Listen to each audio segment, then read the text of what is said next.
Okay, so for free convection, so this is when we don't force some sort of air moving across the surface. It's just the natural convection that is happening. And this is especially important when we have really low velocities of fluid movement, which, like I said, it's like the fluid's not really moving. We're not getting that strong, which, speaking of, if you can hear the wind outside of my house, that's a very strong forced convection. But if we just had like a kind of light breeze, obviously, like, it's not completely calm, but it's like just a little bit of velocity. And this is also going to play in fluids, like thinking about a fluid that's just sitting and barely moving. Okay, so we're not going to get into the nitty-gritty of that because, again, it depends on the situation. You're probably going to have to look this up anyway when you get to this sort of situation because you're not going to remember what the Nusselt number is off the top of your head. So you're going to have to base it on situations. I just want you to understand the concept here. So one of the things with free convection that we have to consider is the coefficient of volumetric expansion. Big name there. But basically, this is for an ideal gas at constant pressure. And this is going to be critical when we start looking at our equations down below. So this is going to be our B, or beta, is equal to 1 over T, and we're going to call this T infinity. So basically, this is like outside. There's not really wind blowing. There's some free convection happening based on the surface temperature of the Earth, based on that air temperature. For an ideal gas at constant pressure, we can assume that that's like air outside. We're able to do this. So 1 over T infinity, so 1 over that ambient temperature, is going to give us this beta that we need. And remember, this is just another reminder, you want to check what characteristic length is for your specific case depending on the geometry. Okay, so we're going to pull in a new number here, which is called the Grashof number. So the Grashof number is equal to the, oh man, I forgot to write this down. Hold on, we're going to look really fast because I don't want to tell you this wrong. Okay, buoyancy over viscous. Okay, so this is equal to, I just get these confused because it's like inertial over this and whatever. Okay, so we have buoyancy forces. Was that right? Is that what I just said? Now I threw myself off. Buoyancy over viscous. Yes, we're good here. Buoyancy over viscous. Because then we talked about with Reynolds, it's like inertial over viscous. So it's just confusing. So I wanted to make sure that I got this. So we have the buoyancy forces over the viscous forces. And so if we plug in these lovely equations here that give us those buoyancy forces and viscous forces, we can either do it with, again, the kinematic here, or just the regular viscosity on the right. So that can give us our Grashof number, which then we have our Nusselt number, which this Nusselt number on this side doesn't look any different than what we did before, but this average Nusselt number on the right side looks very different and has a new number in it, which is going to be this Rayleigh or Raleigh. I've heard it said different ways, but that number can also be brought in. You are going to calculate that Nusselt number based on some numbers in a table that you can get, or constants in the table you can, tables, which in our textbook, you can get them from tables 10.1 and table 10.2 to be able to find those based on different properties of what you're looking at.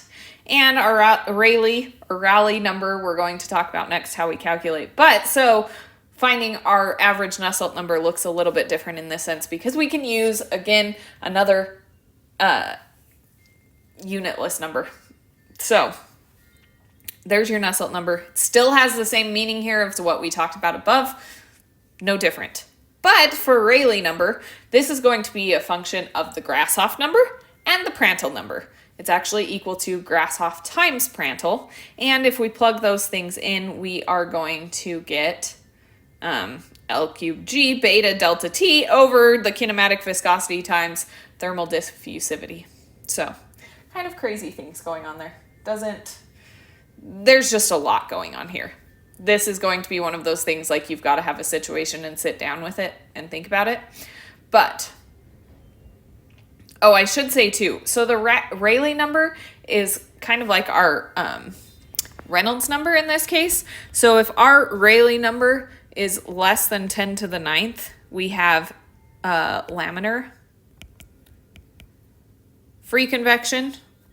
If our Rayleigh number is greater than 10 to the 9th, we have turbulent free convection, which is kind of crazy to think about. These are kind of hard to conceptualize. It's really easy to think about like wind blowing over a surface, but what does natural convection actually look like? It's a little more difficult what that looks like in laminar and turbulent. But the Rayleigh number is comparable to our Reynolds number in that sense. It can tell us.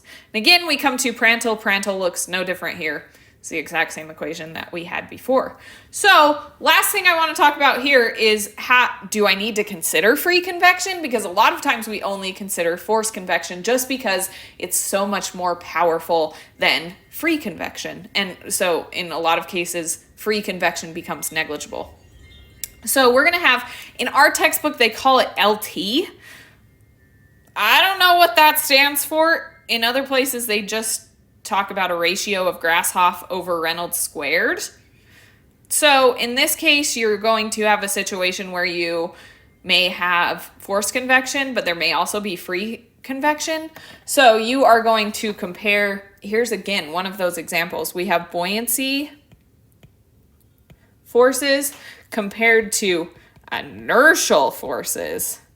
So we're going to take that Grashof number, put it over our Reynolds number squared, and we're going to get this equation over to this right side. So rho g beta L delta t over v squared, which this is our velocity of the fluid. And so if LT is much greater than 1, then free convection is important and you need to consider free convection. If LT is less than 1, its forced convection is dominating and likely you can neglect free convection and it's not going to make much of a difference. If LT is about equal to 1, we need to consider both forced and free convection because both are contributing fairly equally. That buoyancy force versus that inertial force is looking pretty similar. So that was a lot of equations and variables, and based on this circumstance, and that's what I wanted to show you in this, is that it's not easy to just say, oh yeah, I'm just going to pull out the Reynolds equation for this situation and it's going to work in every situation. Or I can calculate the Nusselt number exactly with these coefficients. It doesn't work that way. You got a lot to consider here. And think about these boundary layers that are formed over a plate or boundary layers formed in a pipe. Those sorts of things. I want you to start thinking about these things that you may have to consider when we're looking at heat transfer. But now, based on situations, you can calculate H because of these dimensionless parameters. So there's a lot of power in these dimensionless parameters, so we don't have to do those complicated things like it says here to be able to find H.